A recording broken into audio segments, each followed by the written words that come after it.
Hojii mootummaa keessatti ammas kenna tajaajila fooyyessuuf ciminaan hojjetamu akka qabu koreen dhaabbii caffee Oromiyaa beeksiseera. Sirni to'annoo fi hordoffiis kenna tajaajilaa manneen hojii mootummaa irratti taasifamuu qabas jedhan.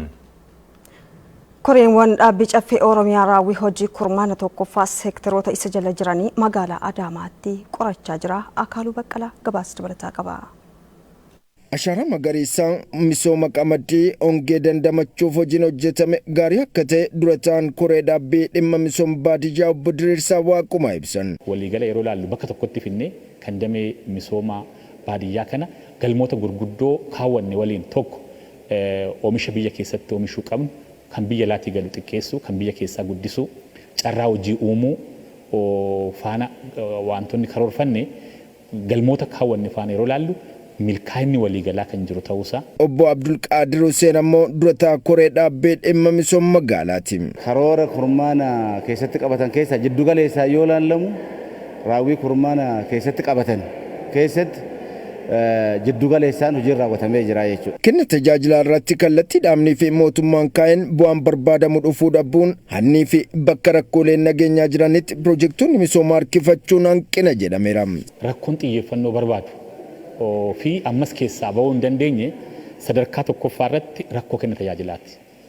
Rakkoo kenna tajaajilaa faana wal qabatee sadarkaa dubbatamuun lafarratti bu'a qabeessa hin taane. Namni bakka jirutti tajaajila argachuu, tuttuqaa namaatiin ala tajaajila argachuu irratti ammallee sochii bira darbeeti bu'aan qabatamaan dhufaa jiru baay'een isaan jiru jechuudha. Seektaroonni koree dhaabbii dhimma hawaasummaaf dubartootaas raawwiin isaanii gaarii akka ta'e dura teessuun korichaa adde Mastaawot Fayyisaa ibsaniiru. Akka waliigalaatti seektaroonni hundi cimina mataa isaanii danda'an qabu. Akka waliigalaatti immoo yoo sirraan kurmaana itti aanu keessatti yoo sirraa'e gaarii kan ta'u tokko dhimmi deeggarsaa fi hordoffii sadarkaadhaan jiru. Caasaa sadarkaadhaan jiru keessattuu sadarkaa godinaa, sadarkaa aanaa, darbee samma gandaatti ta'uu danda'a. Dhimmi deeggarsaa hordoffii bilchaataa ta'e kennuu wajjin wal qabatee ammas sirriitti dhimma ilaalamuu qabu akka ta'e kan laalle ta'uusaa. Seektaroonni koree dhaabbii dhimma bajataa fi to'annoo rataalee mootummaa boqonnaa qophiin raawwiitti hojiin hojjetan jajjabeessaadha kan jedhan ammoo durataa korichaa Dooktar Gammachuu Araarsaati. Manneen hojii karoora isaanii xiyyeeffatanii waan hojjechuu qaban xiyyeeffatanii karoora isaanii qopheeffachaa akka jiranidha. Raawwiinis gabaasa bara darbee faana yeroo waliin madaallu raawwiinis fooyya'aa akka dhufe agarsiisa.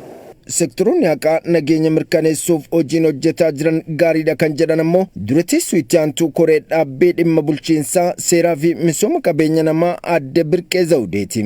Seektaroonni kun hojii fayyadamummaa hawaasaa olaantummaadhaan mirkaneessaa deemuu keessatti hojii gurguddoo raawwachaa kan jiran ta'uusaa jechuudha. Hanqinoonni jiran akkuma jirutti ta'us. Hanqinaaleen akkaataa seeratiin darbee hanqinoota mul'atan. Keessattuu mirga namoota to'annaa seeraa jala oolanii wal qabatee yeroo taa'eef keessatti mana murtiitti dhiyeessuu dadhabuun darbee ni mul'ata. Ciminoota mul'atan itti fufsiisuun hanqinoota jiran maqsuuf sirni to'annoo hordoffii cimaan akka jiraatus ni hojjetama jedhameera.